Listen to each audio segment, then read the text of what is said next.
Kloofendal Nature Reserve, a sanctuary of ancient beauty. Towering trees cast long, eerie shadows. The air was thick with the scent of wild herbs and damp earth. It was a place where time stood still, lost in its own ancient rhythm, a place of breathtaking beauty and eerie tranquility. The setting sun painted the sky in hues of orange and purple. A gentle breeze rustled the leaves, whispering tales of the past.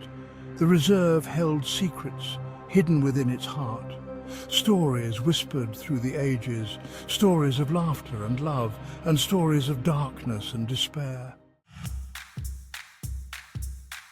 Here we are, guys! Kloofendal Nature Reserve, isn't it beautiful? Yeah, it's amazing. And full of legends, too. You know, they say this place is haunted. Haunted? Come on, Thabo, it's just a bunch of old stories. Well, old stories or not, we're here to have an adventure. Let's set up camp. Lara and her friends arrived at the reserve, their laughter echoing through the stillness. They were young, filled with the spirit of adventure. Their backpacks were heavy with supplies and anticipation. Excitement bubbled within them. The friends chose a clearing for their campsite. A circle of ancient trees stood guard. They pitched their tents, their movements quick and practiced. The air crackled with their energy, their laughter a stark contrast to the reserve's silence. Tonight they would conquer their fears and embrace the unknown. As darkness fell, the reserve transformed. The air grew heavy, filled with a strange energy. The laughter died down, replaced by hushed whispers. The wind picked up, howling like a mournful spirit. The shadows from the trees stretched and twisted. They danced in the flickering light of the campfire. Every rustle of leaves, every snapping twig sent shivers down their spines. The darkness held its breath, watching, waiting. The night had teeth. You guys ever hear the story about the miners? They say their souls are trapped, forever searching for a way out.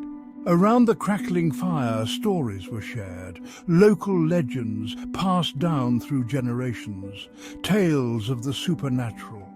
They spoke of the miners lost in the bowels of the earth, their souls forever trapped, searching for a way out. It's said their cries can be heard in the dead of night, and their ghostly pickaxes echoing through the empty shafts. A chill ran down Lara's spine. The story of the miners sent shivers down her spine. It was said their cries could be heard in the dead of night, their ghostly pickaxes echoing through the empty shafts. Lara tried to shake off the feeling, but the darkness seemed to press in, amplifying her fear. The wind howled louder, tearing through the trees. The shadows danced more violently, taking on menacing forms. Strange noises pierced the night, unexplained, unsettling. A chorus of whispers just beyond the reach of the firelight. My heart, it's pounding so hard. Can you hear those noises outside? Stay calm, Lara, it's just the wind. Or maybe not. This place has a way of playing tricks on you. Yeah, Thabo's right, probably just some animals, right? Lara's heart pounded in her chest. Her breath caught in her throat. Her friends' faces, illuminated by the fire, were pale with terror. They were not alone. The reserve was waking up, and it had them in its sights. Lara lay awake, paralyzed with fear. Her friends slept soundly, oblivious to the terror that gripped her. Outside, the noises intensified, whispers, moans, and the chilling sound of pickaxes striking stone. They seemed to be coming from everywhere and nowhere at once. What is that? I can't move. Why can't I move? A figure flickered at the edge of the woods, a ghostly silhouette against the moonlit sky. Its eyes glowed with an eerie light. It beckoned her, called to her. Lara, come to me. No, this can't be real. I want to scream, to run, but I can't. I'm frozen. Lara wanted to scream, to run, but terror froze her in place. The figure moved closer, its hand outstretched, beckoning, pleading. Lara felt an overwhelming urge to reach out, to follow. It was as if a force beyond her control was pulling her in.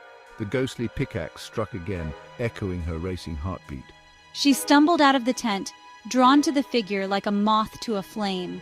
Her friends slept on, oblivious to her peril. The figure turned, leading her deeper into the reserve, into the heart of the darkness. Lara was lost, consumed by the shadows. The next morning, the sun rose on an empty campsite. The tent stood abandoned, the remnants of the fire cold and lifeless. Lara was gone, vanished without a trace.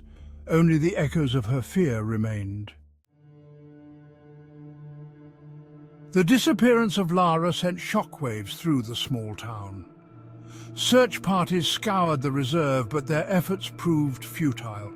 Lara was gone, swallowed whole by the ancient woods. The town held its breath, united in grief and fear. Whispers of the miner's curse spread like wildfire. The legend, once dismissed as folklore, took on a terrifying reality. The reserve, once a place of beauty, was now shrouded in fear, its beauty tainted by the unseen horrors that lurked within. Years have passed, but Lara's disappearance remains a mystery. Some say she is lost, wandering aimlessly through the reserve. Others believe she became part of the haunting, her spirit forever bound to the land. The reserve stands silent, its secrets well guarded. But at night, when the wind whispers through the trees and the shadows dance in the moonlight, one can almost hear Lara's voice, a mournful cry, lost in the echo of the miners' pickaxes, a chilling reminder of the darkness that lies hidden beneath the surface. A reminder that some mysteries are not meant to be solved.